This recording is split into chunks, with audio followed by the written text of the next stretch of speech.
أشهد أن لا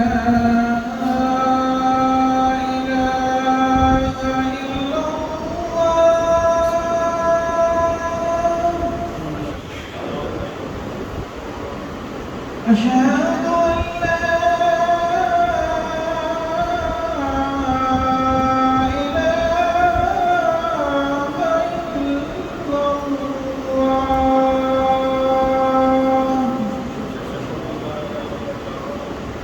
أشهد أن محمدًا رسول الله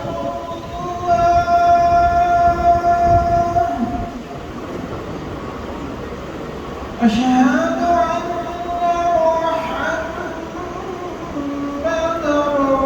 رسول الله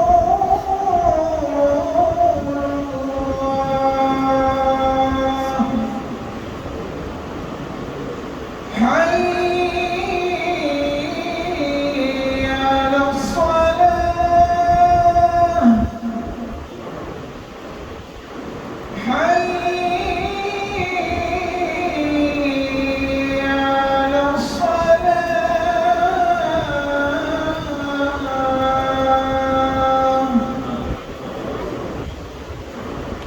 حي على الفلاح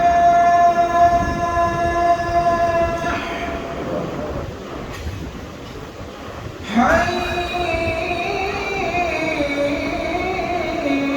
على الفلاح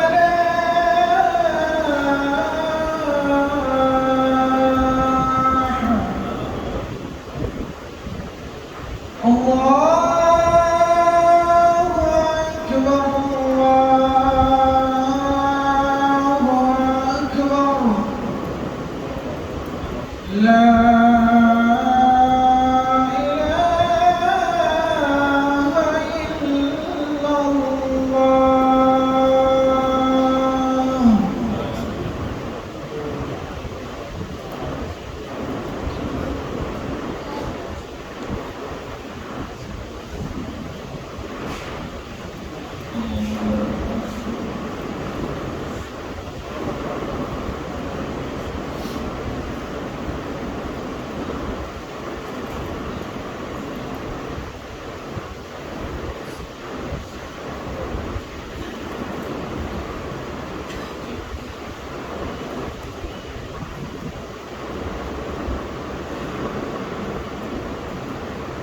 السلام عليكم ورحمة الله وبركاته. الحمد لله رب العالمين. إن الحمد لله نحمده ونستعينه ونستغفره ونعوذ بالله من شرور أنفسنا ومن سيئات أعمالنا. من يهده الله فلا مضل له ومن يضلل فلا هادي له وأشهد أن لا إله إلا الله وحده لا شريك له وأشهد أن محمدًا عبده ورسوله. أما بعد فإن خير الحديث كتاب الله وخير الهدي هدي محمد صلى الله عليه وسلم وشر الأمور محدثاتها وكل محدثة بدعة وكل بدعة ضلالة وكل ضلالة في النار. يا أيها الذين آمنوا اتقوا الله حق تقاته ولا تموتن إلا وأنتم مسلمون. يا أيها الناس اتقوا ربكم الذي خلقكم من نفس واحدة وخلق منها زوجها وبث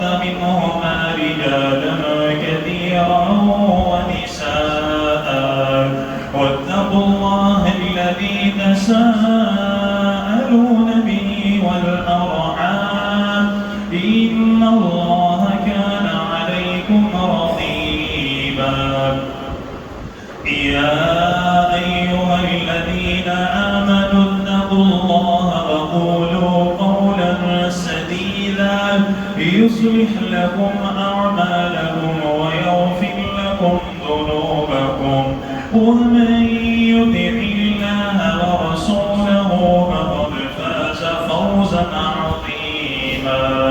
أما بعد فأعوذ بالله السميع العليم من الشيطان الرجيم من همزه ونفثه ونفثه. بسم الله الرحمن الرحيم.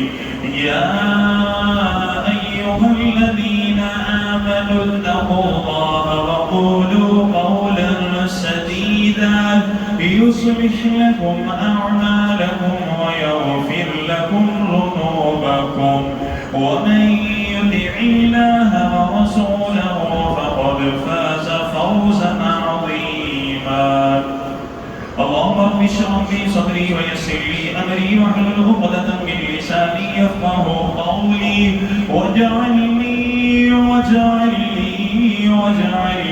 وزيرا من اهلي. اللهم رب زدني علما اللهم رب زدني علما اللهم رب زدني فهما.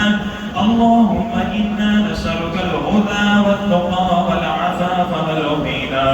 اللهم رب يسر ولا تعسر وتمم بالخير يا أرحم الراحمين. حمد ثنا تمام تر کی بڑیائی بزرگی برتری تمام تر عطائی شہنشاہی تمام تر تعریفات تسبیحات تمجیدات تکبیرات تحلیلات اللہ جل جلالہ رب العالمین احکم الحاکمین خالق کائنات خالق ارض و سما کی بابرکت اور قرآن ذات کی اور درود و سلام آقا دو جہان امام الانبیاء امام المجاہدین سید الاولین والآخرین خاتم النبیین رحمت للعالمین پیغمبر انقلاب پیغمبر اعظم امام الاعظم قائد اعظم حضرت محمد رسول اللہ صلی اللہ علیہ وآلہ وسلم کی بابرکت اور قرآن ذات ہے. زیبقات میرے محترم معزز سازی ساتھیوں بھائیوں دوستوں صاحبوں عزیزوں، میری دلی دعا ہے ہمارا خالق مالک سب کی آج کی یہ حاضری اپنی بارگاہ میں قبول فرمائے. آمین. اللہ تعالیٰ قبول فرما کر ہماری نجات، ہمارے والدین، اساتذہ اکرام، محسنین، اللہ تعالیٰ تمام اہل و عیال، تمام انسانیت کی ہدایت اور ہدایت کے بعد نجات کا ذریعہ بنائے، سبب بنائے. اللہ تعالیٰ ہم سب کا خاتمہ بالایمان فرمائے، خاتمہ بالخیر فرمائے. آمین. اللہ تعالیٰ ہمارے گھروں میں اتفاق پیدا فرمائے، سکون پیدا فرمائے. اللہ تعالیٰ ہمارے گھروں کو رحمت کا گہوارہ بنائے، امن کا گہوارہ بنائے. اللہ تعالیٰ ہماری اولاد کو، ہماری بیویوں کو حقیقی معنوں میں ہمارے لیے آنکھوں کی ٹھنڈک بنائے، دل کا چین بنائے، دل کا قرار بنائے. اللہ تعالیٰ اس پاکیزہ رشتے کو محبت، مودت اور رحمت میں تبدیل فرمائے. آمین. پچھلے خطبہ میں ہم نے چند ایک باتیں سنی تھی کہ زوجین کا آپس میں تعلق کیسا ہے قرآن اور صحیح احادیث کی روشنی میں. آج کے خطبہ میں ہم سنیں گے کہ وہ کون سی وجوہات ہیں، وہ کون سی چیزیں ہیں کہ جن کے ہونے سے زوجین میں جھگڑا ہے، میاں بیوی کے درمیان نا اتفاقی ہے، اور اس نا اتفاقی کی وجہ سے، نا اتفاقی کے زیر سایہ جو اولاد پرورش پاتی ہے، اس اولاد کی کیا حالت اور کیا کردار ہوگا، ہم انشاءاللہ بالتفصیل ان باتوں کو سمجھیں گے. میں پھر دعا کرتا ہوں اللہ تعالی ہمارے گھروں میں دین اسلام کا بول بالا فرمائے. آمین. میرے محترم بھائیوں، میں نے آج کے خطبہ میں آپ کے سامنے سورہ احزاب آخری رکوع کی آخری آیات تلاوت کی ہے. یہ وہ آیات ہیں جو ہمارے نبی، پیارے نبی، دلارے نبی خطبہ جمعہ میں، خطبہ عیدین میں اور خطبہ نکاح میں تلاوت فرمایا کرتے تھے. ان آیات کا ہمارے گھروں کے ساتھ، ہماری ازدواجی زندگی کے ساتھ، ہمارے اتفاق کے ساتھ بڑا گہرا تعلق ہے۔ میرے محترم بھائیوں، میرا یہ کامل مکمل ایمان اور یقین ہے کہ اگر سورہ احزاب کے آخری رکوع کی ان 2 آیات کو سمجھ لیا جائے، اپنی زندگی میں ان آیات کا نفاذ کر لیا جائے، اللہ کی قسم گھروں میں کبھی لڑائی نہ ہوگی، کبھی جھگڑا نہ ہوگا، کبھی نا اتفاقی نہ ہوگی۔ میاں بیوی ایک دوسرے کے لیے تہجد کے وقت اٹھ کے دعائیں کریں گے کہ یا اللہ میرے ساتھی کو، میرے ہم نوا کو اپنی رحمتوں اور برکتوں سے مالا مال فرما۔ میرے محترم بھائیوں، یہ آیات کیا ہے؟ یہ آیات پر عمل نہ کرنا، اسی وجہ سے گھروں میں لڑائی ہے، جھگڑا ہے، اور آئے دن آپ جا کر کے دیکھیے کچہریوں میں طلاقوں کے کتنے کیس آتے ہیں۔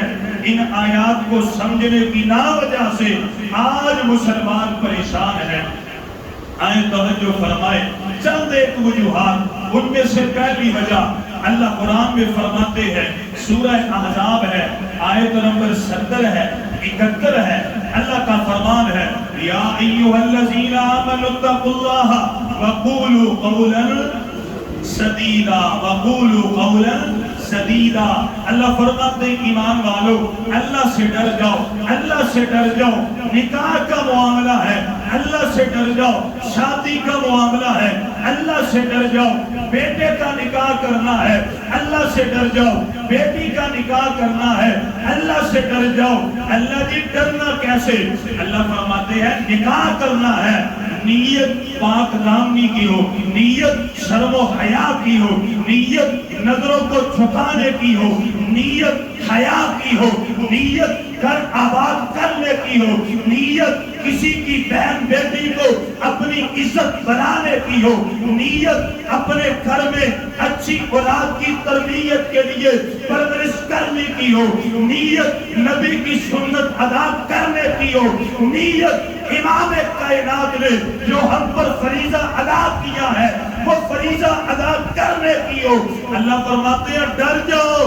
اس کے علاوہ کوئی اور نیت کرنی، لڑکی بڑی خوبصورت ہے جی بس نکاح کر لو، مالدار بڑی ہے، وراثت میں پیسہ بڑا ملے گا، چودھری دی کڑی ہے، وڈیاں دی کڑی ہے، اس کا باپ بہت بڑا افسر ہے، اس کا باپ ملازم ہے، چلو میرا بھی نام آ جائے گا۔ اللہ فرماتے ایسی میسی آئیں بائیں شائیں والی نیت کرنی، اگر نیت یہ ہوگی تو نکاح کا جو انجام وہ کیا ہوگا؟ طلاق۔ انجام کیا ہوگا نکاح کا؟ آپ نے دیکھا ہی ہے نا، اور جب نیکی کی نیت نہ ہو، ارادہ اچھا نہ ہو، پھر بندہ کیا کرتا ہے؟ بندہ پھر اپنے عیبوں پر پردہ ڈالتا ہے، بندہ سیدھی اور صاف ستھری بات کرتا۔ اللہ فرماتے اللہ سے ڈرو گے، صاف ستھری بات کرنی ہے۔ سب سے پہلا مسئلہ جب دو گھروں میں آپس میں نکاح کے لیے بات کرنی ہے، اللہ سے ڈر کے صاف ستھری بات کی جائے۔ سونا ہے، چاندی ہے، لوہا ہے، پیتل ہے، مٹی ہے، کیا ہے، واضح بات کر دی جائے۔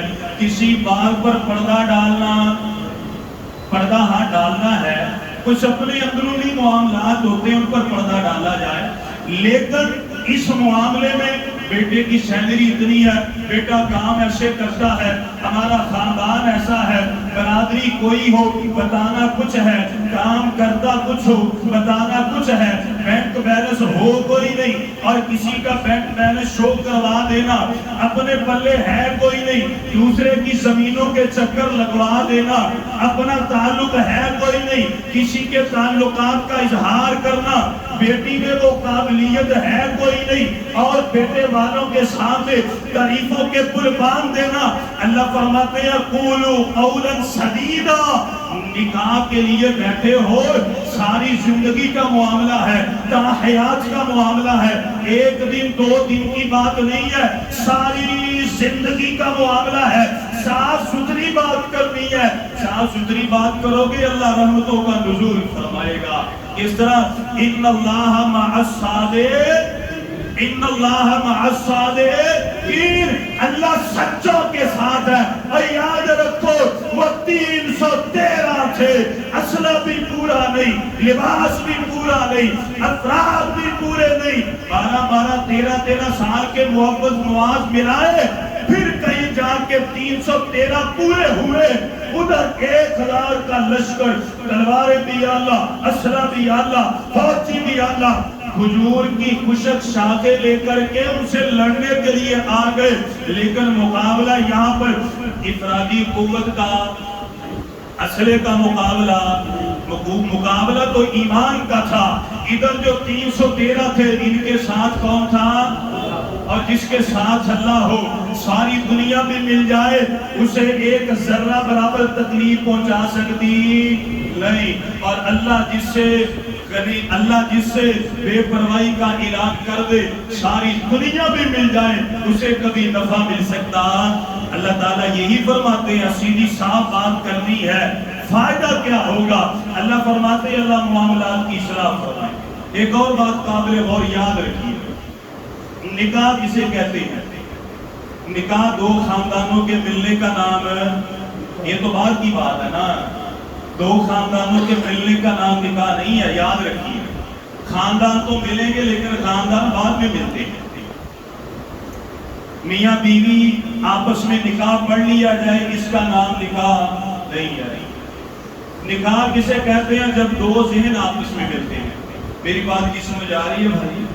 نکاح کسے کہتے ہیں؟ جب دو ذہن ایک ہو جاتے ہیں، دو دل ایک ہو جاتے ہیں۔ بات سمجھ آ رہی ہے؟ نکاح کسے کہتے ہیں؟ جب دو ذہن ایک ہوتے ہیں، جب دو دل ایک ہو جاتے ہیں۔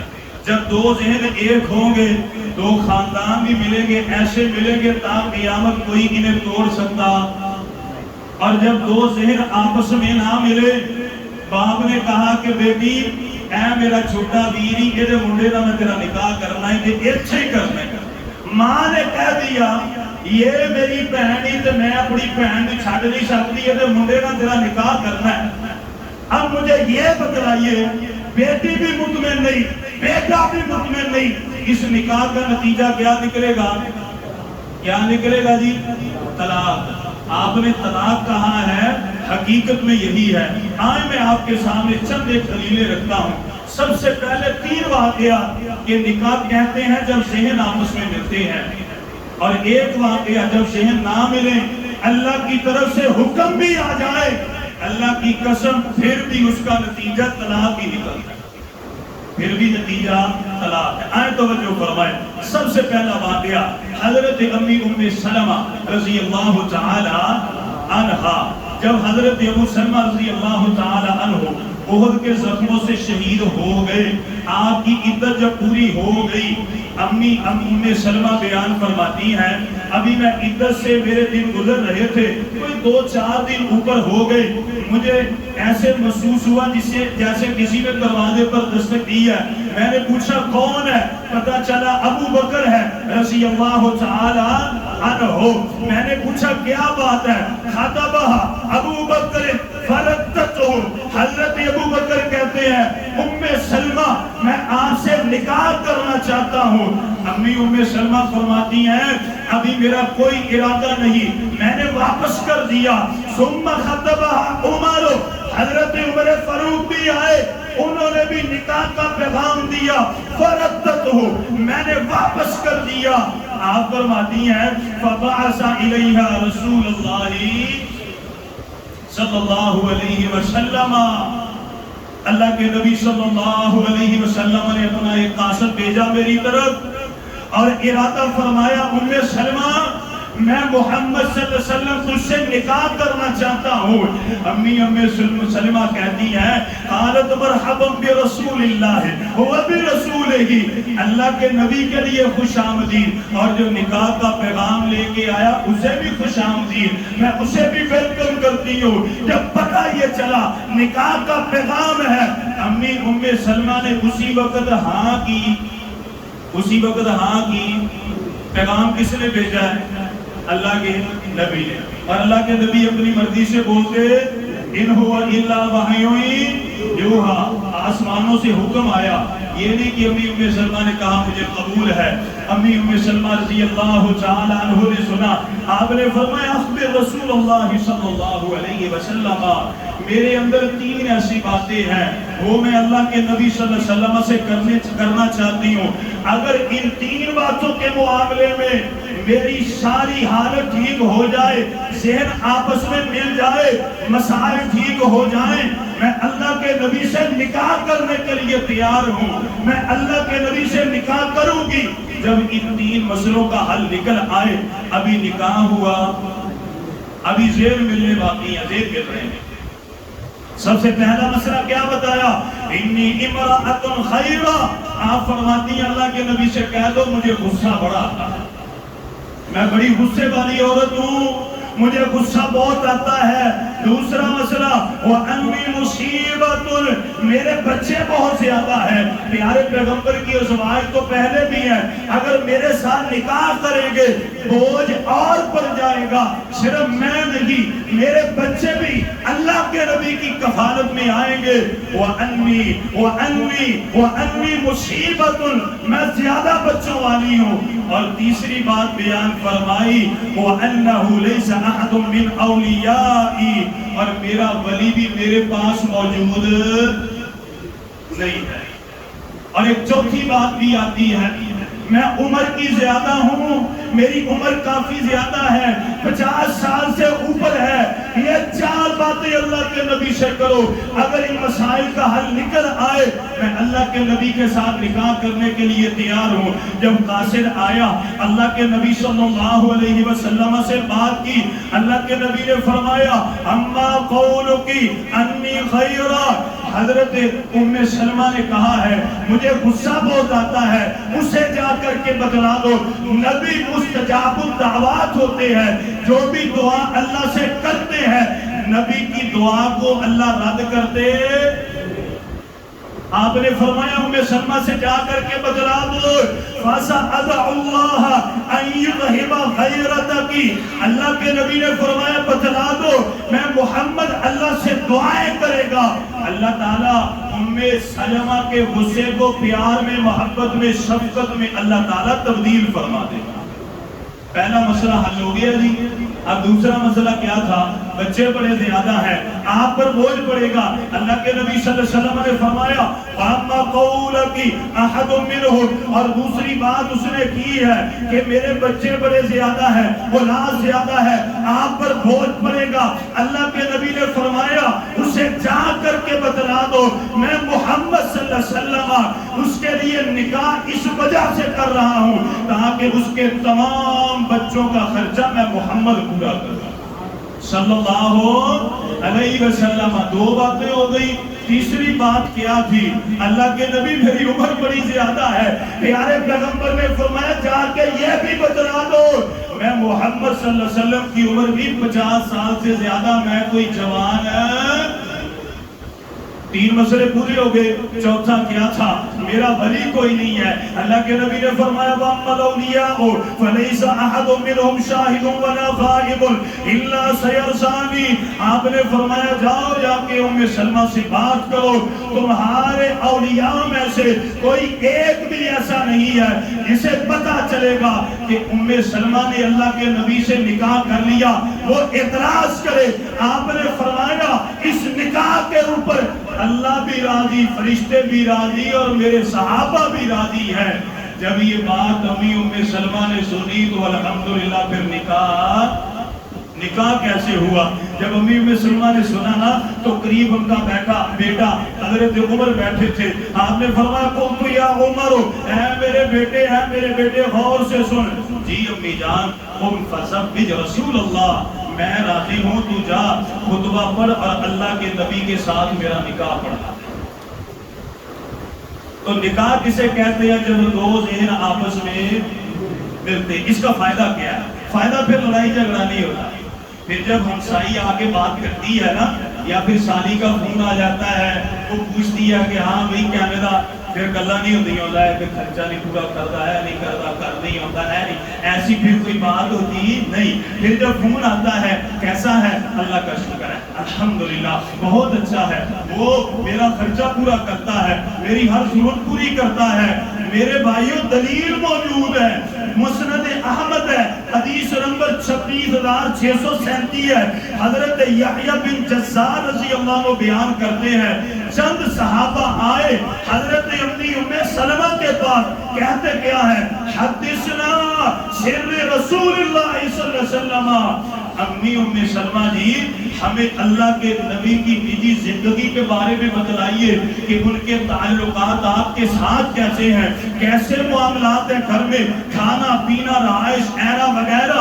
جب دو ذہن آپس میں ملے تھے، امی ام سلمہ نے جواب کیا دیا؟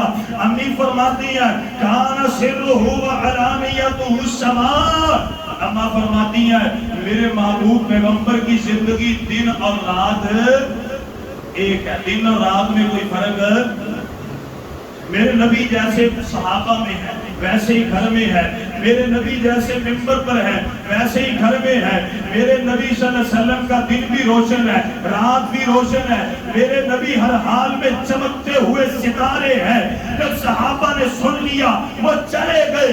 حضرت امی ام سلمہ بیان کرتی ہے میرے دل میں ڈر سا آ گیا کہیں میں نے کوئی بری بات نہ کر دی ہو۔ اللہ کے نبی آئے، اخبر تو ہو، میں نے خبر دی کہ یا رسول اللہ صحابہ آئے تھے، مجھ سے پوچھا، میں نے ایسے ایسے بات کی۔ اللہ کے نبی نے فرمایا احسنتی، تو نے بہت اچھا کیا۔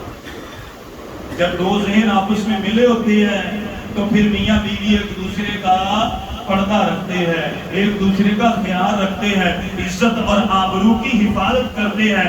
آئیں ذرا توجہ فرمائے، نکاح جب دو ذہن آپس میں مل جائے، حدیث سنیے، پیارے پیغمبر کی حدیث مسند احمد میں ہے، حدیث نمبر 603 ہے، حضرت علی رضی اللہ تعالی عنہ آپ بیان فرماتے ہیں جب سیدہ فاطمہ رضی اللہ تعالی عنہ آپ جوان ہو گئی نا تو بڑے صحابہ نے پیغام بھیجے۔ میرے بھی دل میں خیال آیا میں بھی پیغام بھیجوں۔ مجھے پتا چلا صحابہ پیغام بھیج رہے ہیں اور اللہ کے نبی جواب دیتے ہیں انتظروا بہ القضاء، اللہ کے نبی فرماتے ہیں بھائی میں تقدیر میں لکھا ہوا اس کا انتظار کر رہا ہوں، میں ابھی کسی کو ہاں نہیں کر سکتا۔ حضرت علی بیان کرتے ہیں میرے دل میں خیال آیا اردت ان اخطب الی رسول اللہ صلی اللہ علیہ وسلم ابنتہ، میرے دل میں خیال آیا میں بھی اللہ کے نبی صلی اللہ علیہ وسلم کو نکاح کا پیغام بھیج دوں۔ میں چلتا چلتا اللہ کے نبی صلی اللہ علیہ وسلم کے پاس آیا، میں نے عرض کی اللہ کے نبی میرا یہ جی چاہتا ہے کہ میں آپ کی بیٹی سے نکاح کر لوں۔ پیارے پیغمبر علیہ الصلوۃ والسلام کے زیر سایہ بننے والے پیارے پیغمبر علیہ السلام نے فرمایا علی تیرا میرے ساتھ رشتہ ایسے جیسے موسیٰ کا ہارون کے ساتھ ہے۔ لیکن پیارے پیغمبر علیہ السلام نے جب نکاح کے بارے میں ان کی خواہش کو سنا، پیارے پیغمبر نے اسی وقت ہاں کی، اسی وقت ہاں نہیں کی۔ ابھی معاملات بہتر ہونے ضروری تھے، قولوا قولا سدیدا، اس آیت پر عمل کرنا ضروری تھا۔ حضرت علی رضی اللہ تعالیٰ عنہ نے اظہار کیا، آپ نے فرمایا مالی من شیء، تیرے پاس حق مہر دینے کے لیے کچھ ہے؟ حق مہر دینے کے لیے کوئی چیز ہے؟ حضرت علی بیان فرماتے ہیں میں نے اللہ کے نبی صلی اللہ علیہ وسلم سے سوال، میں نے پیارے پیغمبر نے جب مجھ سے سوال کیا میں نے کہا قلت اللہ کے نبی میرے پاس کچھ نہیں ہے۔ پیارے پیغمبر علیہ السلام نے فرمایا تیرے پاس وہ حتمی درع تو پڑی ہوئی تھی؟ جی یا رسول اللہ صلی اللہ علیہ وسلم فاعطیها، آپ نے فرمایا وہ حتمی درع میرے پاس لے کر کے آ۔ حضرت علی رضی اللہ تعالیٰ عنہ لے کر کے آئے، پیارے پیغمبر علیہ السلام نے فرمایا فاعطیتها ایاہ، میں فاطمہ سے بات کروں گا، اگر وہ مان گئی میں اس کے ساتھ میرا نکاح پڑھاؤں گا۔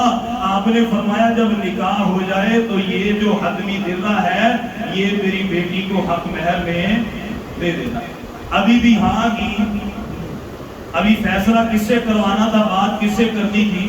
بیٹی سے۔ وجہ کیا ہے؟ دو ذہنوں کا ملنا بڑا ضروری ہے، دو دلوں کا ملنا بڑا ضروری ہے۔ خاندان ملتے ہی رہتے ہیں۔ پیارے پیغمبر علیہ السلام آئے اپنی بیٹی کے پاس، پیارے پیغمبر علیہ الصلوۃ والسلام نے فرمایا اے میری بیٹی میرا ارادہ یہ ہے، علی نے بھی پیغام بھیجا ہے میں تیرے ساتھ اس کا نکاح کر دوں۔ سیدہ نے سنا، زاروں کے دار رونا شروع کر دیا۔ اللہ کے نبی نے فرمایا ماں کی تبغینا فاطمہ، اے میری بیٹی روتی کیوں ہے، وجہ کیا ہے؟ سیدہ فاطمہ بیان کرتی ہے اے میرے محبوب پیغمبر، اے میرے ابا جان، میں روتی اس وجہ سے نہیں کہ میرا نکاح علی سے ہونے والا ہے، میں روتی اس وجہ سے ہوں علی بڑا غریب ہے، بڑا مفلس ہے، مجھے اس وجہ سے رونا آتا ہے۔ امام کائنات نے سنا، آپ نے فرمایا فواللہ اے فاطمہ مجھے اللہ کی قسم ہے لقد انکحتکی، میں تیرے ساتھ اس کا نکاح اس وجہ سے کر رہا ہوں اکثرہم علما، آپ نے فرمایا وہ شریعت کے علم میں اپنی مثال آپ ہے، وَأَفْضَلَهُمْ حِلْمًا، بڑا بردبار ہے، تحمل مزاج ہے، اور میدان میں حیدر قرار ہے، اپنی مثال آپ ہے۔ تیسری بات آپ نے بیان فرمائی وَأَفْضَلَهُمْ سِلْمًا، فاطمہ تجھے یاد ہے کہ سب سے پہلے نوجوانوں نے کلمہ پڑھا جو مجھ پر ایمان لے کے آئے، ان میں سے ایک حضرت علی رضی اللہ تعالیٰ عنہ۔ جب یہ ساری باتیں سیدہ فاطمہ نے سنی، کہتی ہیں میرے ابا مجھے منظور ہے، میں اس کے ساتھ اطاعت کرنے کے لیے تیار ہوں۔ دو ذہن مل گئے، دو دل مل گئے، خاندان ملتے رہتے ہیں۔ جب اللہ کے نبی صلی اللہ علیہ وسلم نے اس بات کو سنا، مجمع الزوائد کی حدیث ہے، حدیث نمبر 1508 ہے، حضرت عبداللہ ابن مسعود بیان فرماتے ہیں جب سیدہ فاطمہ نے ہاتھ کر دی، جب حضرت علی نے ہاتھ کر دی، دو ذہن آپس میں مل گئے۔ پیارے پیغمبر نے بیان فرمایا ان اللہ امرنی ان یزوج فاطمہ من علی، آپ نے فرمایا اللہ کی قسم مجھے اللہ نے بھی یہی حکم دیا تھا کہ میں فاطمہ کا نکاح علی سے پڑھا دوں۔ حکم کس کا تھا؟ اللہ کے نبی نے سیدہ فاطمہ پر زور زبردستی کی، بعد میں بتلایا کہ اللہ کا بھی یہی حکم تھا۔ وجہ کیا ہے؟ دو ذہنوں کا آپس میں ملنا بڑا، سب سے بڑی نا اتفاقی کی وجہ یہ ہے۔ آئیں ذرا تیسرا واقعہ، پھر آخری بات کی طرف آتے ہیں۔ سنن نسائی ہے، حدیث نمبر 3133 ہے، حضرت انس بن مالک رضی اللہ تعالی عنہ بیان فرماتے ہیں کہ میرے والد گرامی فوت ہو گئے۔ جب میرے والد گرامی فوت ہو گئے، میری والدہ جب آپ نے اپنی عدت پوری کر لی تو بڑے صحابہ کے رشتے آئے۔ ان رشتہ بھیجنے والوں میں سے ایک حضرت ابو طلحہ انصاری رضی اللہ تعالی عنہ بھی تھے۔ میں مدینے کے بازار سے گزرتا جا رہا، حضرت ابو طلحہ انصاری رضی اللہ تعالی عنہ ملے۔ وہ کہتے ہیں کہ انس میں تیری والدہ سے نکاح کرنا چاہتا ہوں۔ حضرت انس بن مالک بیان فرماتے ہیں میری والدہ سمجھدار باشعور ہے، جا کے خود بات کرنا۔ آپ آئے دروازے پر دستک دی، دوسری طرف حضرت ام سلیم رضی اللہ تعالی عنہا تھی۔ آپ نے فرمایا کون ہے؟ ادھر سے جواب آیا کہ میں ابو طلحہ انصاری رضی اللہ تعالی عنہ۔ آپ نے فرمایا کدھر آئے ہو؟ دروازہ بند ہے، دروازہ بند ہے، مقابلہ شروع ہے۔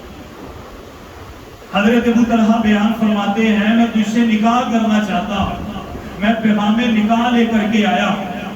حضرت ام سلیم رضی اللہ تعالی عنہ نے سنا، آپ نے فرمایا واللہ ما مثلک یا ابا طلحہ یرد، آپ نے فرمایا واللہ اللہ کی قسم ہے پورے مدینے میں تیرے جیسا خوبرو نوجوان ہے ہی کوئی نہیں، مالدار بھی ہے، جوان بھی ہے، حسین بھی ہے، کاروبار بھی ہے، اللہ کی قسم ما مثل کا تیری مثل ہے ہی کوئی نہیں، ولیکنک رجل کافر، لیکن تو کافر ہے، وانا امرأۃ مسلمہ، اور میں مسلمان ہوں، ولا یحل لی ان اتزوج اور کسی بھی مسلمان عورت کے لیے جائز نہیں کہ وہ کسی کافر سے نکاح کرے۔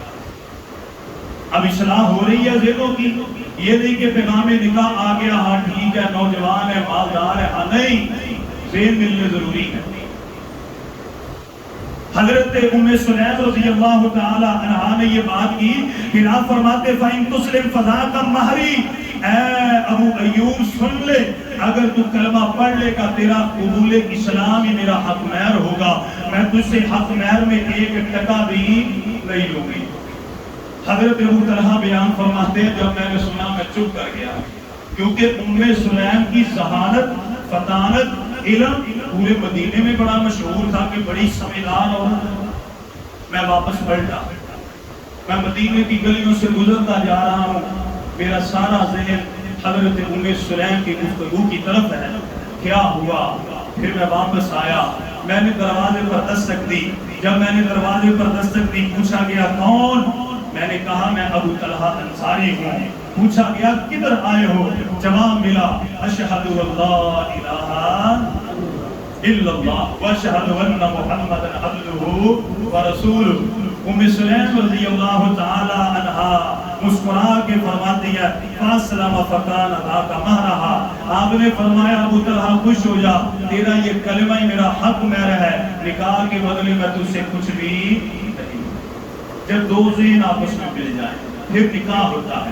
آخری بات، جب دو ذہن آپس میں نہیں ملتے، جب دو دل آپس میں نہیں ملتے، صرف خاندان ملتے ہیں، ابے نے کہتا، امی نے کہتا، چاچے نے زور پاتا، دادے نے زور پاتا، نانے نے زور پاتا، اتھے ہی کرنا نکاح میں تیرا، اتھے ہی کرنا جو مرضی ہے۔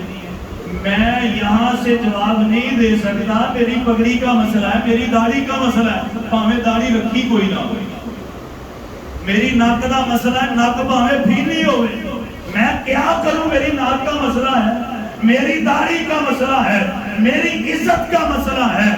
اب عزت کے لیے اس کا نکاح ہے، اور اگر یہی بات کے کہیں اور نکاح کر لے تو پھر عزت کدھر گئی؟ اللہ کے نبی نے حکم الہی بعد میں سنایا تھا بیٹی کو، پہلے زید کی اصلاح کی تھی۔ اب ایک واقعہ، حضرت زید بن حارثہ رضی اللہ تعالی آزاد کردہ غلام تھے، اور پیارے پیغمبر علیہ السلام کی پھوپھی کی بیٹی سیدہ زینب بنت جہش رضی اللہ تعالی عنہا۔ آپ سنن نسائی کو پڑھیے، اس میں حدیث ملے گی، اور آپ کو صحیح بخاری ملے گی، حوالے میرے پاس موجود ہے، وقت کم ہے، صحیح مسلم میں بھی حدیث ہے۔ پیارے پیغمبر علیہ السلام نے حضرت زینب بنت جہش کو بلایا، آپ نے فرمایا زینب تو میری پھوپھی کی بیٹی ہے، میں تیرا نکاح اپنے آزاد کردہ غلام زید بن حارثہ سے کرنا چاہتا ہوں۔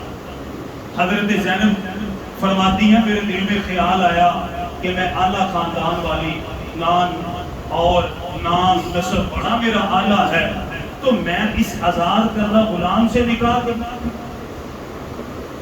میں نے جواب دے دیا، جب جواب دے دیا اللہ تعالیٰ نے سورہ احزاب کی آیت نمبر 36 نازل فرمائی، وَمَا كَانَ لِمُؤْمِنٍ وَلَا مُؤْمِنَةٍ إِذَا قَضَى اللَّهُ وَرَسُولُهُ أَمْرًا أَن يَكُونَ لَهُمُ الْخِيَرَةُ مِنْ أَمْرِهِمْ۔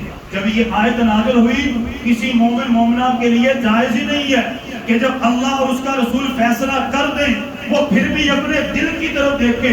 سیدہ زینب بیان کرتی ہے جب یہ آیت میں نے سنی میں نے ہاں تو کر دی، لیکن میرا دل مطمئن نہیں ہوا۔ صحیح مسلم کو پڑھیے، حدیث نمبر 7420 ہے۔ حضرت انس بن مالک بیان فرماتے ہیں جاء زید بن حارثہ، حضرت زید بن حارثہ یشکو، کہتے ہیں اللہ کے نبی کیا بتلاؤں، ہر روز جھگڑا، ہر روز جھگڑا، ہر روز لڑائی، ہر روز مسئلے بنتے ہیں۔ اللہ کے نبی صلی اللہ علیہ وسلم نے فرمایا اتق اللہ امسک علیک زوجک، اللہ سے ڈر جا، اپنی بیوی کو اپنے پاس رکھ، کوئی غلط قدم نہ اٹھانا۔ 6 ماہ کا عرصہ گزرا، باتیں چلتی رہیں، یہاں تک کہ کیا ہوا، اس نکاح کا نتیجہ کیا نکلا؟ کیا نتیجہ نکلا جی؟ طلاق ہوئی کہ نہیں ہوئی ہے نا طلاق؟ کیوں طلاق ہوئی ہے؟ دو ذہن آپس میں، دو دل آپس میں نہیں ملے، خاندان مل گئے۔ تو نا اتفاقی کی سب سے بڑی وجہ یہ ہے کہ جب دو ذہن آپس میں نہیں ملتے، دو دل نہیں ملتے، صرف زور اور زبردستی سے نکاح کر دیا جاتا ہے تو اس نکاح کا نتیجہ نکلتا ہے طلاق۔ اللہ تعالیٰ گھروں میں امن اور سکون پیدا فرمائے۔ مزید کچھ باتیں انشاءاللہ وہ بالتفصیل اگلے جمعے کو سنیں گے۔ اللہ تعالیٰ ہم سب پر رحم و کرم نازل فرمائے۔ آمین وآخر دعوانا الحمدللہ رب العالمین۔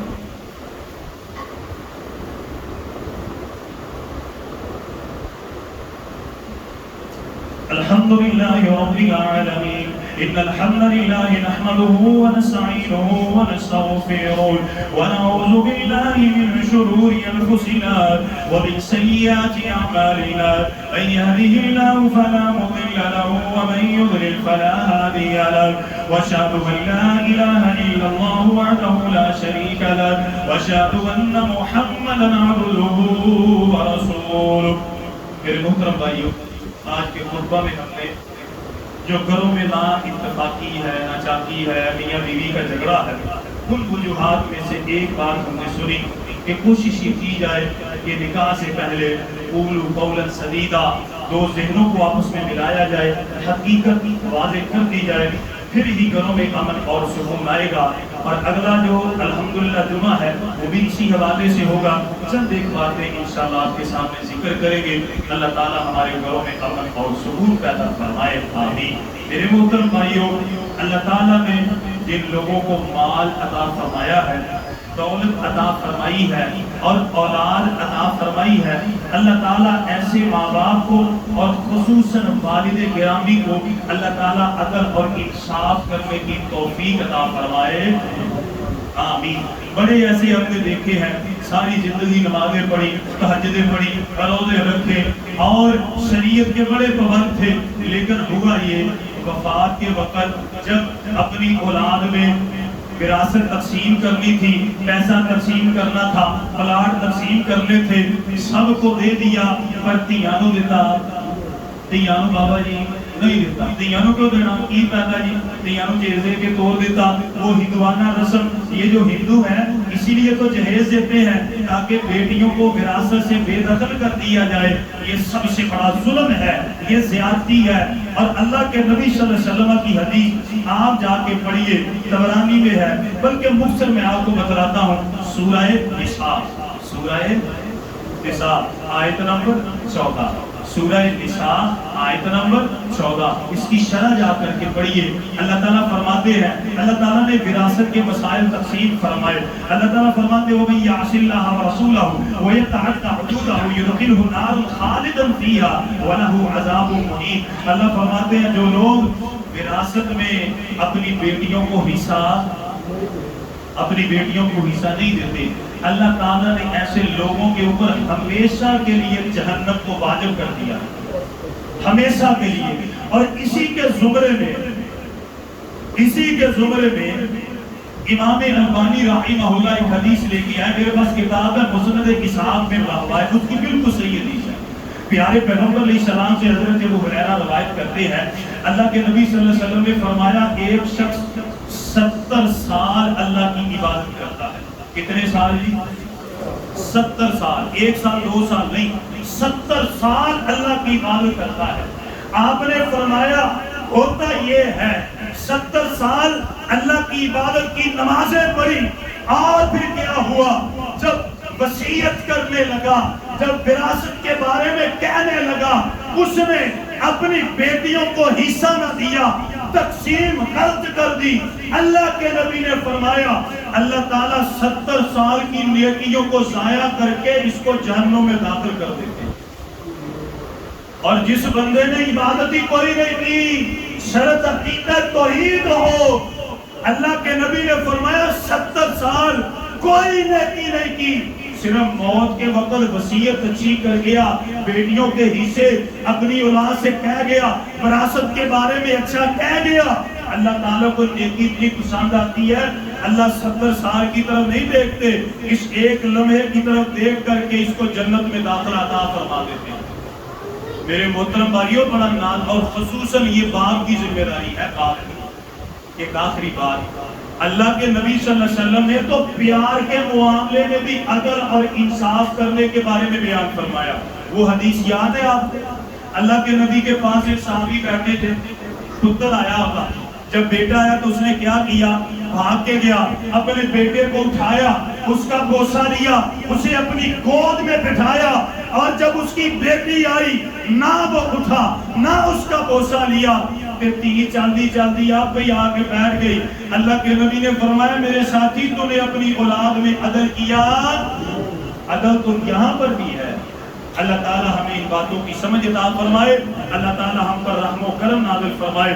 دعا کیجیے اللہ بیماروں کو صحت و عافیت عطا فرمائے، تندرستی عطا فرمائے۔ ہمارے ساتھی نے فون کیا، وہ بھی عزیز ہیں اور ان کے عزیز بھی ہیں، دعا کرے اللہ تعالیٰ ان کو، ان کے گھر والوں کو، سب کو صحت عطا فرمائے۔ حکیم یوسف صاحب ہیں، اللہ تعالیٰ ان کو، ان کی اہلیہ، ان کی بیٹی کو اللہ تعالیٰ صحت عافیت تندرستی عطا فرمائے۔ اگر ہم میں کوئی مریض ہے اللہ تمام کو شفائی کاملہ عاجلہ عطا فرمائے، تمام کے اوپر اللہ تعالیٰ رحم و کرم نازل فرمائے۔ اللہ تعالیٰ ہمارے گھروں میں امن اور سکون پیدا فرمائے، اللہ تعالیٰ دین اسلام کا بول بالا فرمائے۔ اللہ تعالیٰ ہماری اولادوں کو اور خصوصاً ہمارے جو آپس کے گھر میں تعلقات ہیں اللہ ایسے کر دے، محبت مودت میں اللہ تعالیٰ تبدیل فرمائے، اور اللہ تعالیٰ ہماری بیویوں اولادوں کو حقیقی معنوں میں ہماری آنکھوں کی ٹھنڈک بنائے، دل کا چین بنائے، آمین۔ اور ایک ہمارے بڑے اچھے ساتھی تھے، انہوں نے مجھ سے قرآن پڑھا تھا، رات کے وقت ایکسیڈنٹ ہوا ان کا، وہ فوت ہو گئے۔ دعا کریں اللہ ہمارے اس بھائی کی مغفرت فرمائے، اللہ تعالیٰ اس کے درجے بلند فرمائے، اللہ تعالیٰ اپنے خاص فضل سے اس کے کبیرہ اور صغیرہ گناہ معاف فرمائے، جنت میں اعلیٰ مقام عطا فرمائے، آمین۔ اللهم صل على محمد وعلى آل محمد كما صليت على إبراهيم وعلى آل إبراهيم إنك حميد مجيد اللهم بارك على محمد وعلى آل محمد كما باركت على إبراهيم وعلى آل إبراهيم إنك حميد مجيد اللهم ربنا آتنا في الدنيا حسنة وفي الآخرة حسنة وقنا عذاب النار سبحان ربك رب العزة عما يصفون وسلام على المرسلين والحمد لله رب العالمين